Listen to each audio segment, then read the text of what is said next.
always had this fire in me to lead. Since I was young, I loved when things moved the way I envisioned them. Leadership wasn't just a role for me, it was the way I was raised. My parents are both strong leaders, and they trained me to think like one from an early age. In school, I grabbed every opportunity to lead: student council presidents, vice president of the animal welfare and UNICEF club, class leader, even cheerleading captain. But honestly, back then, I sometimes lead because I didn't trust others to do things right. I feel I have to take control to ensure the quality. But through time, I realized true leadership isn't about control, it's about trust. I started to reflect deeply on my actions and feelings. Why did I feel anxious when challenged? Why was it hard to accept feedback? That self-awareness pushed me to growth. Now I practice what's called situational leadership. I shift between directing and coaching style, depending on what the team needs. Instead of just telling people what to do, I inspire and guide them to achieve our shared goals. Today, I actively listen, I give credit where it's due, I still lead with ambition, but with empathy. This kind of leadership increases productivity, builds trust, and aligns with who I truly want to be. In the future, I see myself running my own business. I know leadership will only get more complex with different people, goals, and challenges. I'm preparing for that by planning to implement regular reflective practice. Reflective leadership is an ongoing process of self-discovery, improvement, and relational awareness. I believe that strong leaders are not just confident, they are curious, kind, and always evolving. I lead not because I want power, but because I want progress. So, let me share a real story that tested my leadership the most recently. In May this year, I lead a cheerleading team of 6 girls for our school sport day competition. I was both the captain and choreographer.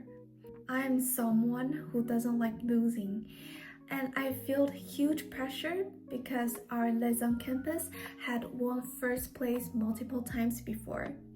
As the competition got closer, I found out our main competitors had teammates with acrobatic experience, and we didn't. We were just a bunch of girls who loved dancing but not trained athletes.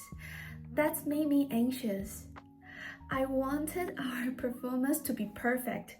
So just 1 week before the competition, I decided to change several parts of the choreography to make it stronger. At that moment, I was under pressure, and honestly, I forgot to care about how my teammate feels. Some of them were dancing for the first time, some were slow learners. I knew muscle memory is a real thing. Once you're used to one move, changing it last minute can make everything worse. But I ignored it because my head was just filled with one thing: we have to win. But after practice that night, I went back to my room, put on some music, and kept thinking, did I do the right thing? This wasn't just my performance, it was our memory. This is our last semester together. I realized that I was leading with pressure, not with purpose. So the next day, I called a meeting. I asked everyone how they truly felt, and what they say touched me deeply. They didn't care about winning. They just wanted to do something fun and memorable together. To them, the goal was friendship and shared effort, not a trophy. In that moment, I understood. A good leader doesn't just push for the result, but listen to people, values the process, and adapts. I share with them why I suggested changes, and instead of forcing big revisions, I proposed smaller, easier adjustments that still made our routine pop. but without overwhelming everyone. They understood and supported it. That's when I saw what real teamwork looks like. This experience changed the way I lead. Now I know that leadership is not about being the best individual, but about bringing a group together with a shared goal. It taught me the value of emotional awareness, feedback, and adaptability. In the future, I will make sure I set clear communication norms early on, and I will always ask myself, are we heading toward the goal as a team, or am I running alone? Less shift makes all the difference.